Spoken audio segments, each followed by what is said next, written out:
So I'm here with Tom Lloyd-Jones, who's a partner at Zenzic Capital. Delighted to chat to you today. Thank you. Tom. So new kid on the block, entered the BR space. It's a busy space. Yeah. How have you been finding it?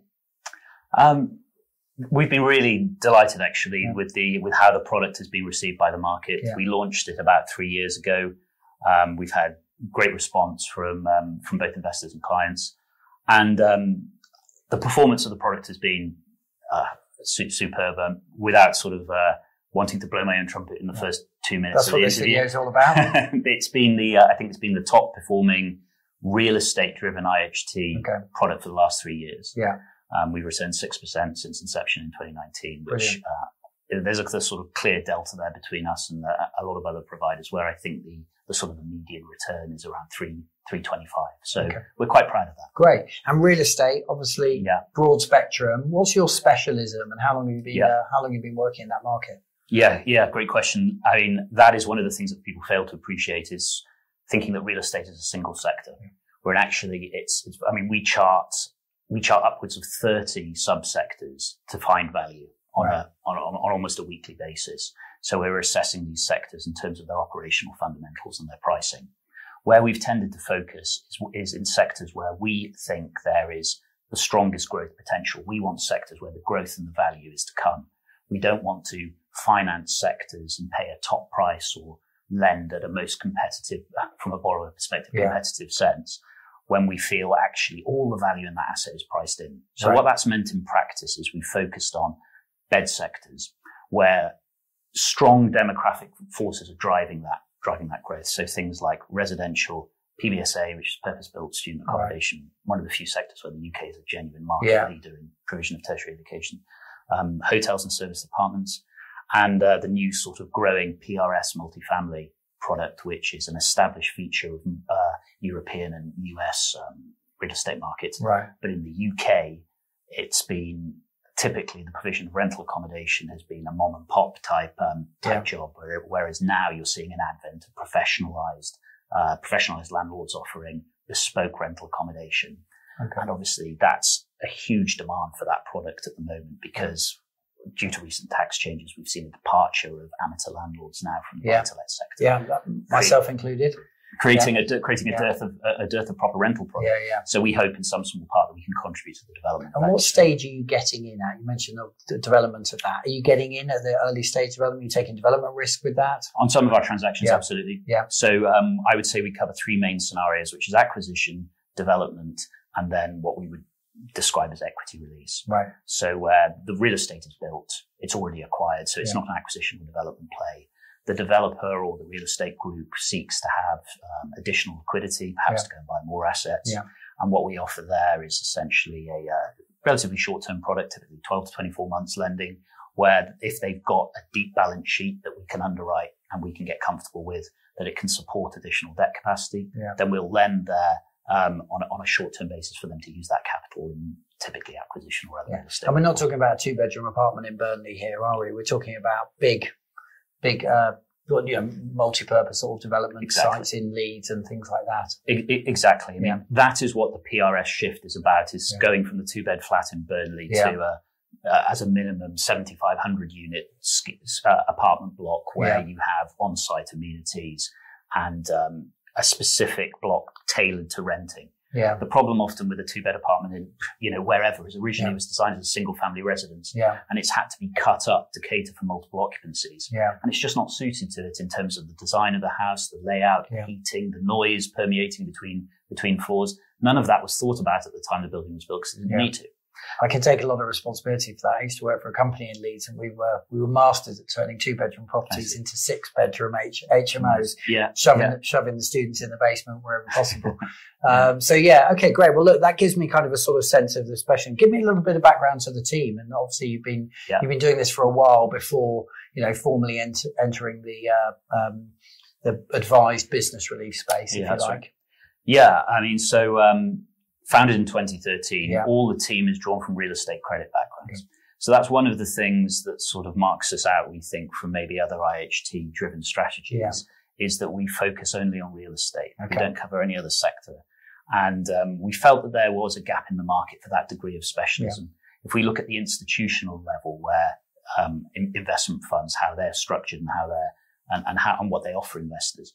They are hammering on specialization. Yeah. They aren't generalists. They focus on an area that they know and they understand and they can outperform. And we wanted to replicate that in the business relief space. Yeah.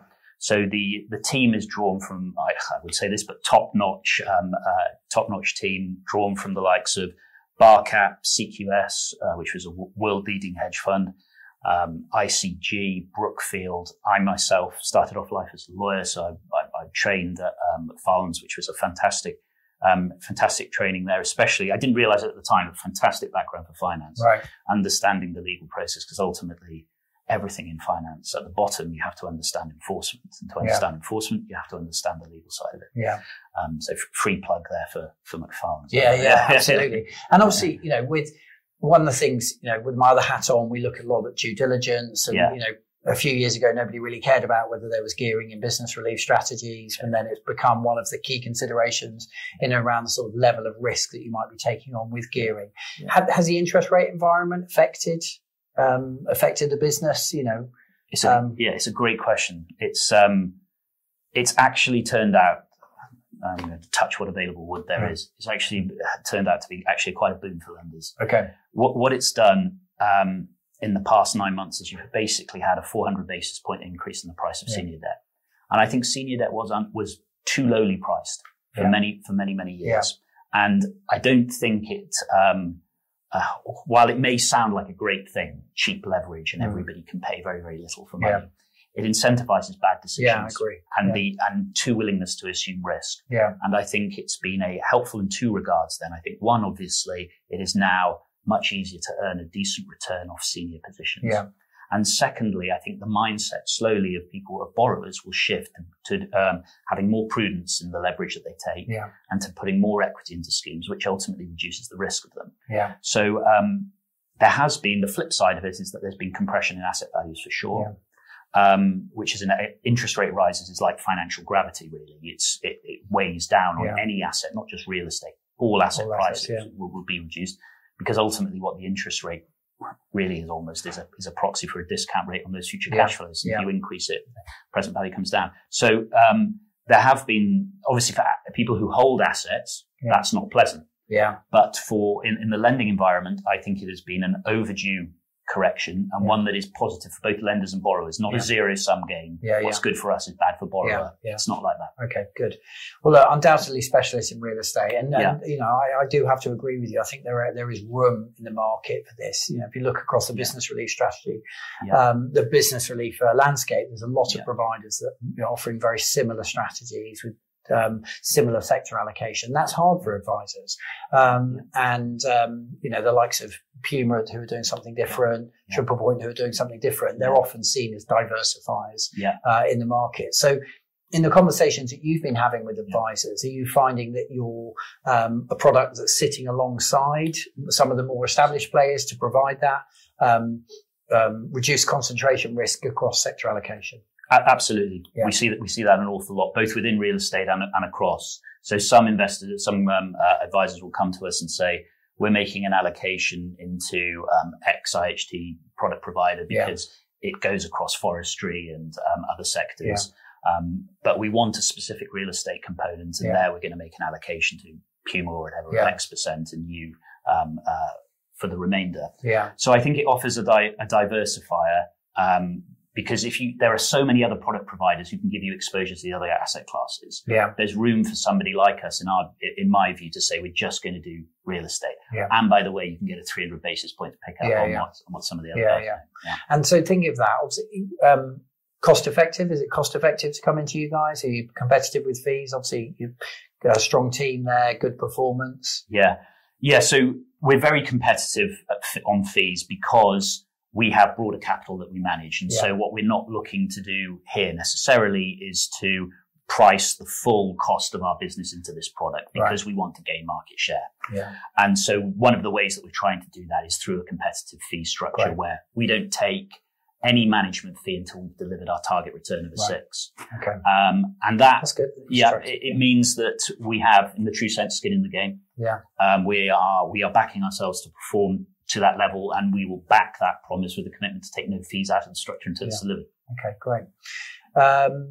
And yeah, thinking about the sort of trajectory of the product, are you finding yourself getting onto panels now? How are you finding the advisor market being open to a relatively new entrant? Slowly but surely. Yeah. It's not an overnight thing by any stretch of the imagination, but we are in the process now of submitting applications to go onto panels for a couple of well-known names, which if we get them, fantastic. Yeah.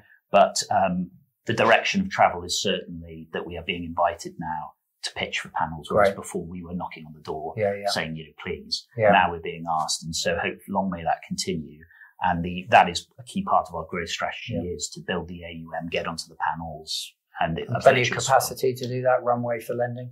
Good. Yeah. I mean, at the moment, that is the other, in terms of pipeline demand for our capital, the interest rate rises are sucking liquidity out of the system, as everybody can see. Banks are retrenching in part due to interest rate rises, perhaps, but also I think fear about asset values. Yeah. I think they are concerned. Whenever there is concern, the bank reaction typically is to err on the side of extreme caution and retrench until it's abundantly clear that the worst has passed. Yeah. Whereas actually what that provides is an opportunity for people like us who spend day in, day out underwriting asset values to step in and being able to offer credit on better terms, better risk-adjusted terms, because some of the competing capital is retreating not because of a market assessment, but because of that sort of just that fear. Yeah. And so we're seeing an enormous amount of inflow in terms of deal requests. Yeah.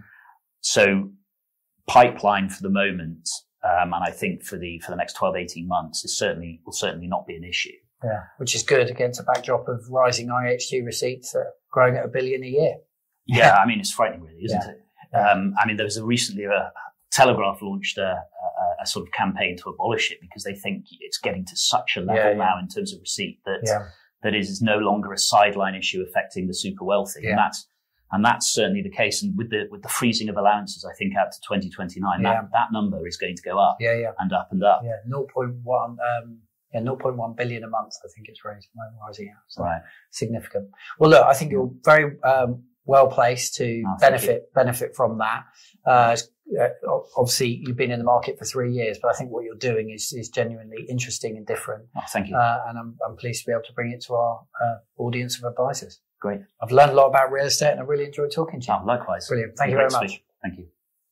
So there we are. That's a wrap up with Zenzic Capital.